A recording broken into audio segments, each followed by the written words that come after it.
What does a post-dollar world look like? A post-world's reserve currency dollar world. What does that look like, Rob? Oh boy, that's a really, really good question, and and it's very difficult to answer, because the real answer to that question runs the gamut from Mad Max to conceivably, you could be talking about a post-nuclear war world. You could be talking about you could be talking about a Weimar styled hyperinflation. The one thing that I think is absolutely guaranteed, baked into the cake, is that we will ultimately not have a deflationary collapse, because the actions that have been undertaken by monetary authorities to date, and the actions they seem to be firmly committed to continuing, in my personal view, absolutely and utterly guarantee the total destruction of the currency. And you can't have a deflation conceptually, the definition of a deflation is that currency goes up in value. Cash becomes king. And given the ills, given the criminality and that's been exerted and conducted against the currency, I see nothing but the end game for the currency as for it to be worthless. Yeah, and it's so scary because we've been sounding the alarm for so long, trying to tell people to prepare, buy some physical silver, buy some physical gold, get some storable food, make preparations, break your normalcy bias and start to think about worst case scenarios. Because to me, Rob, as I mentioned, these friends of mine that, that still are living in this paradigm and don't recognize any of these dangers we're talking about, it's like children playing on train tracks. The average American is akin to kids playing on train tracks that think the train will never come because the train has never come. But you and I are at the 30,000-foot view, and we can see the locomotive barreling down the tracks. And these kids are going to get crushed unless they get off those damn tracks.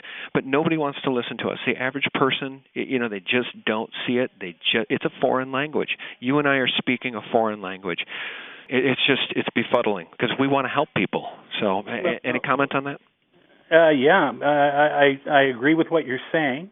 The problem that plagues most people, Sean, you're correct. It's a normalcy bias. And people tend to project or are conditioned to think of the future in terms of what's happened in the recent past. And because things have remained or appeared to remain pseudo-normal in our recent past, people, in a very linear fashion, project that sort of unfolding into the future. And given the ills that are documentable that have occurred in our monetary system, I think it's a guarantee that at some point, probably in the near future now, we are going to experience a complete paradigm shift. And I heard a very, very, very intelligent way to describe this by none other than Max Kaiser recently. And what Max was talking about is the way things are unfolding in our monetary system. He likened it to raising the temperature of water. And you can raise the temperature of water. You've heard the boiling frogs, yeah. Boiling a frog in a pot. If you raise the temperature 1 degree at a time, the frog doesn't realize he's being cooked alive, doesn't jump out. Because if you threw the frog into scalding water, he might try to jump right out. But he took this analogy one step further than that, because he said water, you can raise the temperature of water 1 degree at a time, but he said there comes to one point. There's 1 degree that when you raise it 1 degree more, you no longer have water, you have steam. And he likened that to being a paradigm shift, right? In that you thought you had water, but suddenly you're not dealing with water anymore. You're dealing with steam, and steam is much more volatile than water. And you see, our financial system is being, the temperature is being raised in our financial system due to malfeasance and criminality. It's being raised 1 degree at a time. And at some point, we're going to go over a tripwire, and the whole system is going to turn into plasma, and it's going to be extremely volatile, and it's going to be extremely unpredictable in terms of where we go. So that's sort of where my head's at on this, and all I know is I can feel the heat, and when I feel heat like this, I start to think we're going to see some venting action at some point in time here very soon. Yeah, I mean, we can all feel the heat. I mean, the warning bells are going off. I mean, it truly is getting scary. Now, before I let you go, if you don't mind, Rob, I sure would appreciate your analysis on this. If we go back to that 30,000-foot view, right, and we take a step back into my layman's understanding of the true enemies of humanity that I've been pointing a finger at for a long time, the Rockefellers, the Rothschilds, the central banks, the IMF, the World Bank, the BIS, the Bank for International Settlements, and then we throw this exchange stabilization fund in the mix, which really doesn't get a lot of play at all.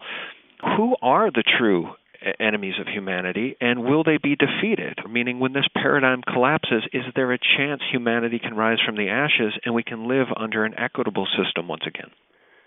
The answer to that, Sean, in all honesty, I think our situation looks pretty bleak right now, to be completely honest.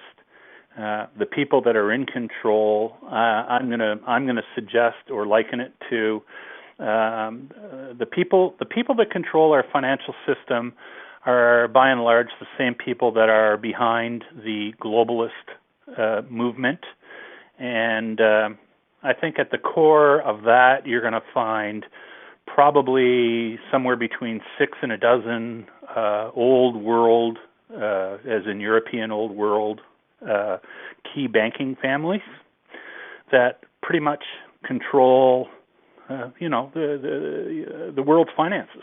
Yeah. And they pretty much control the agendas in certainly in all the Western world. And I think there's a few countries where they maybe don't exercise as much control or have very little control, and coincidentally, those happen to be the countries that we invade. Well, there you go. And I mean, so the countries that basically are not aligned with this movement are your Irans, your Venezuelas, your Iraqs prior to the invasion and under Saddam Hussein's reign. The North Koreas, the Cubas. These countries have remained like them or hate them. And I'm not even passing judgment on that front. All I'm saying is, isn't it interesting that basically the countries that are not committed, devout followers of the global central banking fraternity, are all outcasts and all put on special lists. Yeah. Well, just a little glimmer of hope, because I completely agree with you, but just a little glimmer of hope for everybody, and this is the way I'm trying to look at it. For the first time in human history, we have the internet, number one, which is why I'm awake and so many others are waking up to your great work, and all these people that have been sounding the alarm. We can all communicate in real time. For the first time in human history, you and Ron Hara and Mike Krieger and Eric Sprott and Ted Butler, and Jim Willey and Max Kaiser and Alex Jones and, pick your poison, we're all pointing at these same enemies of humanity. So at least for now, for the first time in hundreds of years, humanity has a chance, because we're at least pointing our fingers at the correct enemy. So my hope is that this paradigm, which they control, when it collapses, will flush them down the toilet. And I guess that's for humanity to decide, because we all just need to stand up and arrest the right people. That's all it takes. We just need to arrest the right people. And I do think that you're on the money there, Sean. Let's just say there's never been a point in time, and I think this was actually a quote of David Rockefeller in the last couple of years, and I forget exactly where he uttered these words, but they were recorded, I know, and he said something to the effect that never before has or maybe it was Zigbeny. It was Zbigniew Brzezinski. I know exactly what you're going to say. The world been this awake to what the people who are behind globalism are trying to perpetrate. That's right. And he also said for the first time in history, it's easier to kill 1 million people than it is to control them. That's how desperate they are. This never gets talked about. You shared with me that the World Criminal Court created a division for high crimes against humanity. So, behind the financial scenes, crimes against humanity. Yeah. That was actually formed. Believe it or not, that was actually formed. This division of the International Criminal Court. They formed the International Financial Tribunal in The Hague back in January. And the thing that I thought was so sort of interesting about that is, there was no reporting that this thing even was formed, and there was no reportage of this in the Western press. And to read about it, you've got to basically go to obscure European publications or the communist Chinese, of course. They put it in their English-speaking press. But I mean, isn't it funny that the call it the rescue, potentially the rescue mechanisms, and just the fact that an international financial tribunal has been set up in The Hague, and it specifically says in its in the reporting done on it that it's specifically to be employed for the settling disputes with complex financial products such as derivatives and structured finance transactions. I mean, this is all the stuff that's at the core of our rigged, crumbling financial edifice. There's been something that has been expressly set up to deal with just these things, and our media hasn't even seen fit to report this as news. Isn't that something? It is something. And, as we approach the 11th anniversary of 9/11, people really do need to wake up, because this media does nothing but lie to us, as we saw even at the RNC down in Tampa. I mean, these people stole, they rejiggered the system right there in front of the cameras, with teleprompted scripted speeches and vote counts. And it's just, the whole system is so corrupt to the core, it just defies belief, Rob. But at the end of the day, people are, slowly but surely waking up. And we sure appreciate you helping to sound that call so that people can wake up faster. Let me ask you this last question. I know we're running long, but last question.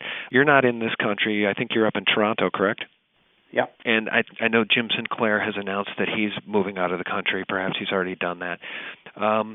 You guys being so informed and looking at the reality of the train coming down the tracks and looking at the unrolling of the police state here in this country, as somebody who doesn't have to worry about the police state in this country because you don't live here, what would you recommend to the rest of us? I mean, do you think from an outsider's perspective looking in that things are getting so bad that those of us who are willing to stay and try to fight for liberty, are we out of our minds?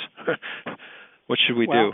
My view on that, Sean, is what I see happening in the United States right now scares me to the point, but has been scaring me for a number of years now, to the point that I would absolutely under no circumstances ever attempt to go into your country, under any circumstances.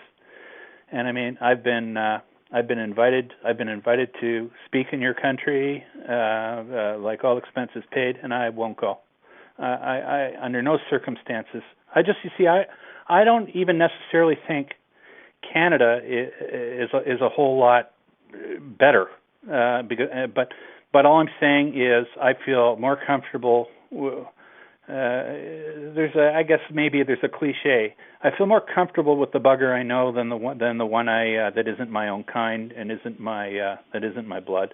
Yeah. And I'm very, very frightened with what I see happening in your country, with the abuse and the erosion of civil liberties and this whole thing about what goes on in airports, people getting groped, and searches, and the repealing of habeas corpus, and people having no rights, and people can be put in the pokey with with no due process, without any. It's just and the whole thing is, like Alex Jones talks about it ad infinitum. The definition of terrorism in your country, specifically in your country, has been redefined to people who are critical of the government and people who are interested in your Declaration of Independence, your Bill of Rights, right. Anybody who talks about the Constitution.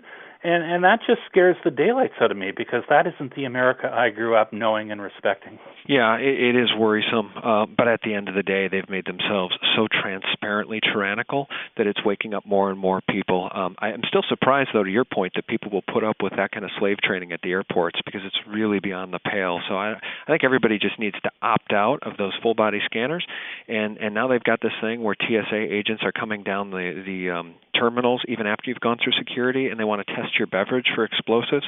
If anybody does that to me, I'm going to get in their face and I'm going to tell them to walk down to Starbucks and test it from where I bought it, because nobody's touching my coffee after I go through security.